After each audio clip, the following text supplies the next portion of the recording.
Just a quick reminder that each of my videos has English subtitles, and if you end up liking this video, I would appreciate a like. So, enjoy. Hello there.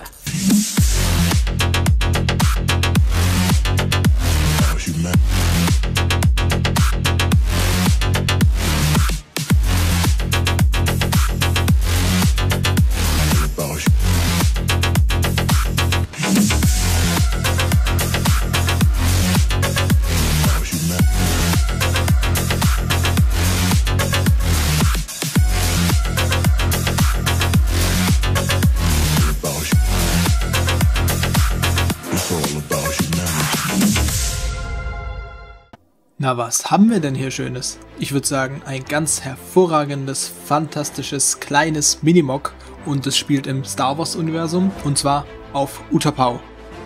Das erkennt man vielleicht auch an den 212ern. Die haben hier ihren AT-AT dabei und bekämpfen damit Druiden.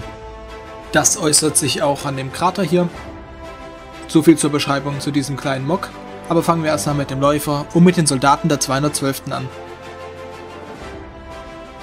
Diese sind nämlich mit Brickamps-Waffen ausgerüstet, welche ich persönlich ziemlich attraktiv finde, also sexy unter uns, weil die sind so detailgetreu und die passen wirklich gut zu den Figuren. Darüber hinaus erkennt man im Hintergrund den AT-AT von Delta Force Medic. Wie im Review auch bereits erwähnt, ist das Design von ihm.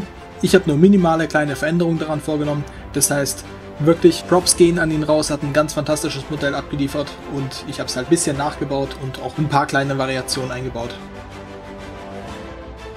Bei dem AT-AT habe ich auch ganz kleine Variationen angebracht, die es so im Film nicht zu sehen gibt. Zum Beispiel diese zwei kleinen Klauen hinten, die erinnern mich persönlich an einen Dinosaurier, an Velociraptor oder T-Rex. Der hatte ja auch sowas abstehen und ich fand, das sieht ganz gut aus, weil das halt so ein bisschen an einen Dinosaurier erinnert und dem gesamten Modell noch einen ganz persönlichen Touch gibt.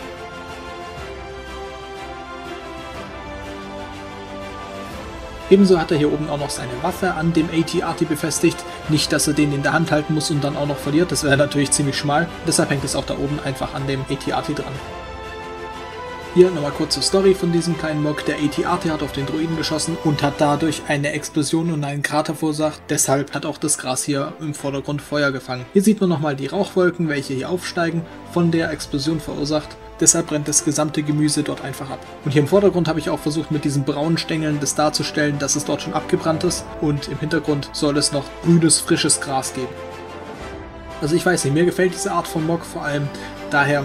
Ich wollte ein bisschen Variation reinbringen, nicht immer diese quadratische Bauform benutzen und ein bisschen Dynamik und Organik in dieses Mog reinbringen, und ich hoffe, dass es euch auch gefällt, weil mir gefällt diese Art von Mog schon recht gut. Meine nächsten Mogs könnten auch in diese Richtung gehen. Schreibt einfach mal in die Kommentare, was ihr davon haltet. Vom Aufbau her ist es recht einfach, man hat einfach diese Studs an den Seiten von den Lego-Teilen und da setzt man das einfach seitlich dran. Hier nochmal zum Aufbau. Also ich finde das Mog wirklich sexy, auch dieser Felsen hat hier irgendwas ganz Besonderes für mich und es bringt auch noch ein bisschen farbliche Variation rein.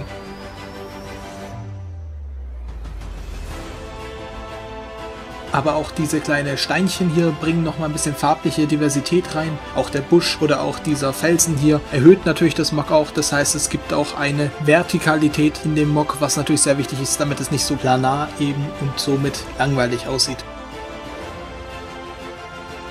Wenn euch das Mog oder das Video gefallen hat, könnt ihr dem Video ja einen Daumen nach oben da lassen und die Glocke aktivieren, um keine weiteren Videos zu verpassen. Ebenso könnt ihr auf meinem Insta-Account vorbeischauen, denn dort gibt es ja wie gesagt immer wieder früher Bilder als ein YouTube-Video. Also dann, habt eine tolle Zeit, genießt den Sommer, soweit es möglich ist, und man sieht sich im nächsten Video wieder.